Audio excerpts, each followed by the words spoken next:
Good morning students. आज हम लोग कक्षा 7 के में हिंदी का क्लास लेंगे।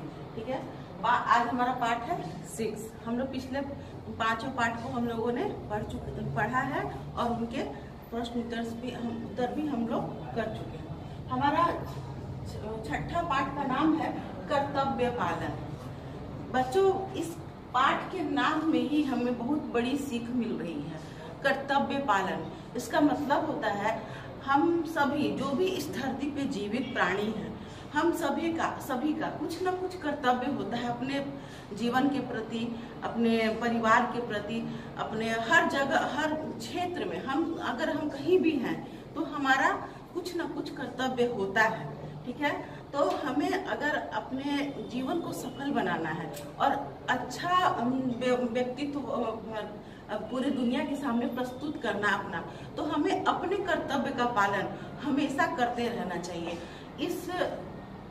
इस पाठ के माध्यम से आप लोगों को अपने कर्तव्य को किस तरह से पूरी निष्ठा से हम लोग निभा सकते हैं, इसकी सीख मिलती है, इसकी प्रेरणा मिलती है।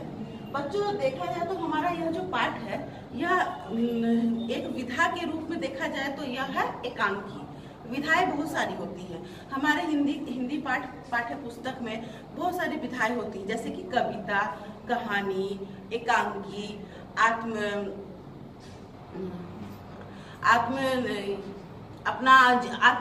अपना जीवनी लिखना। ठीक है, तो उसी तरह से यह जो हमारा पाठ है यह है एक एकांकी।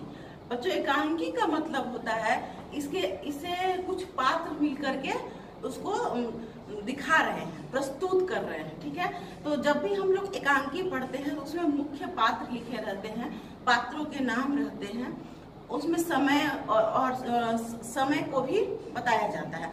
समय, स्थान और पात्र, ये सब मुख्य बातें होती हैं किसी भी एकांकी को लिखने समय या बनाने समय। ठीक है, यह एकांकी एक जैसे हम लोग कोई प्रोग्राम देखते हैं दूरदर्शन के द्वारा, टेलीविजन के द्वारा, तो जो उस तरह से वहाँ पे होता है तो वो एकांकी का एक रूप है। ठीक है, वो बढ़ा हुआ उसका रूप है।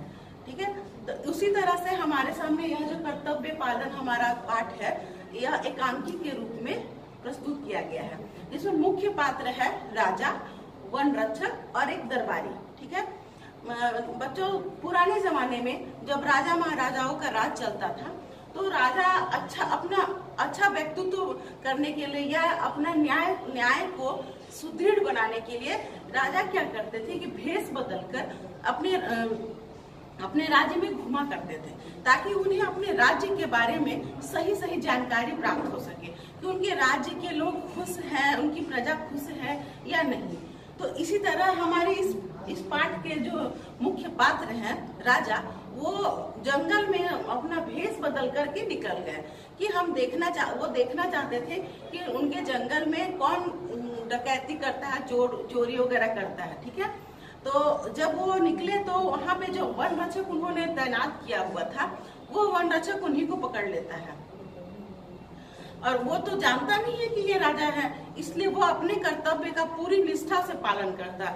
राजा उसे बहुत सारा प्रलोभन भी देते हैं, लेकिन फिर भी वो जो वन रक्षक है वो राजा को पे विश्वास नहीं करता है, क्योंकि उसके कर्तव्य के अनुसार माना जाए तो कोई भी अनजान व्यक्ति जब उसके जंगल में घूम रहा है तो वो निश्चिंत होकर तो नहीं बैठ सकता है। ठीक है, क्योंकि वो तो जानता नहीं था कि वो जो घूम रहा अनजान व्यक्ति वो राजा है, इसलिए उसने एक अनजान व्यक्ति के साथ जैसा व्यवहार करना चाहिए वैसा ही व्यवहार उसने अपने राजा के साथ किया। ठीक है, इसमें उसकी कोई गलती नहीं कहलाएगी, क्योंकि उसने अपने कर्तव्य का पालन किया। ठीक है, अगर वो इस तरह से किसी भी व्यक्ति पर विश्वास कर ले और वो जो कह रहा है वो कर दे, तो तब तो उसका जो कर्तव्य है वो गलत हो जाएगा। ठीक है, उसका ड्यूटी पूरा नहीं होगा। उसको जिस बात के लिए रखा गया है, जिस बात के लिए उसे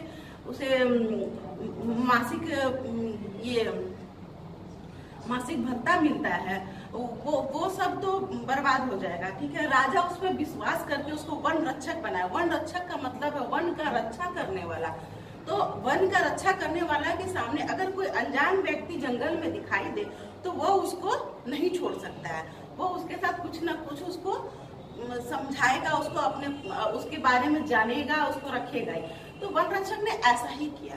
उसने अपने कर्तव्य का पूरी निष्ठा से और ईमानदारी से पालन किया।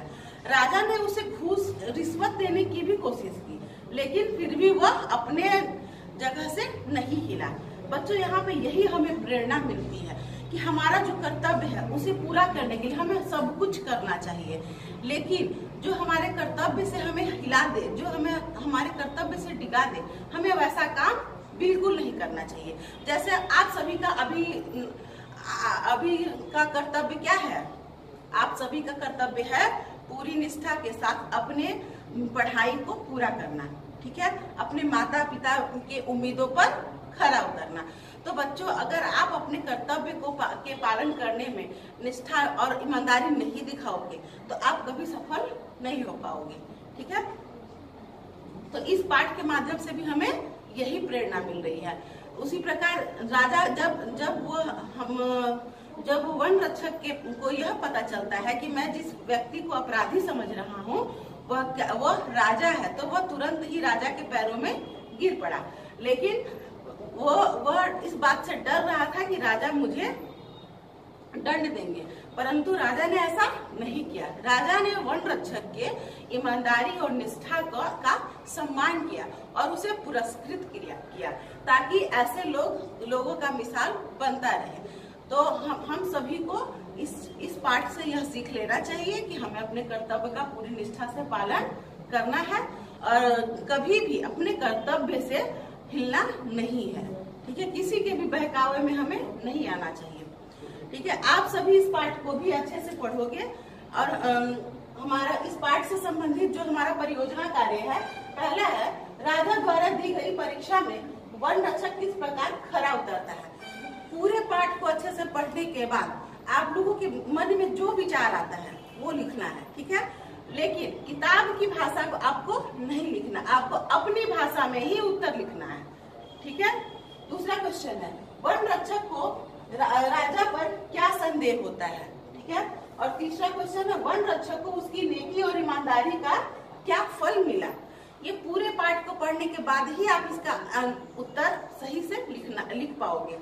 और ये तीनों परियोजना कार्य आपको फाइल में लिखना है, ना कि आपको होमवर्क ये क्लास वर्क कॉपी में, ठीक है। धन्यवाद।